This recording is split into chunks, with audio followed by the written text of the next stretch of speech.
The Middle East is once again on fire, and this time, the United States is at the very center of it. But what does this war mean for peace, global security, and the future of our world in 2025? Stay with us, because the answers might shock you. The United States' involvement in the Middle East has always been complicated. From oil politics and military bases to alliances with countries like Israel and Saudi Arabia, Washington's influence runs deep.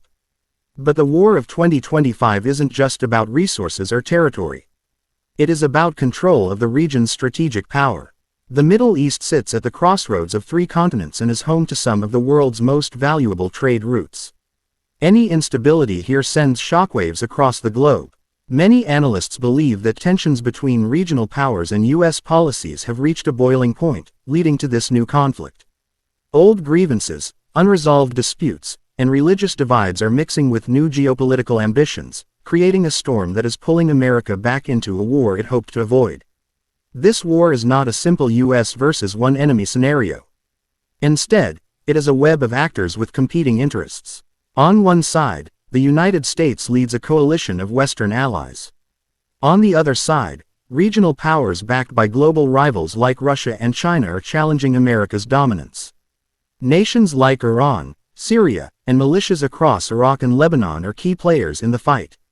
What makes this war even more dangerous is the involvement of proxy groups, using guerrilla tactics and advanced weapons supplied by foreign backers.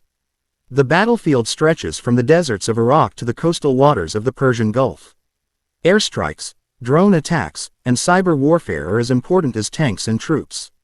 It's a war fought on many fronts, with each side seeking to gain influence not just on the ground but also in the minds of people across the region. No matter the political reasons behind a war, the heaviest price is always paid by ordinary people. In 2025, cities across the Middle East are once again facing destruction. Families are being displaced, schools and hospitals are collapsing, and millions are caught in the crossfire. Refugee camps are swelling as civilians flee their homes in search of safety. Humanitarian organizations warn that food shortages, medical crises, and lack of clean water could trigger one of the worst refugee waves of the decade. For many in the region, this war is not about geopolitics, it is about survival. Children growing up in war zones are being denied education and stability, creating a cycle of trauma that will last for generations. The world is watching, but aid efforts remain limited as fighting continues and borders close.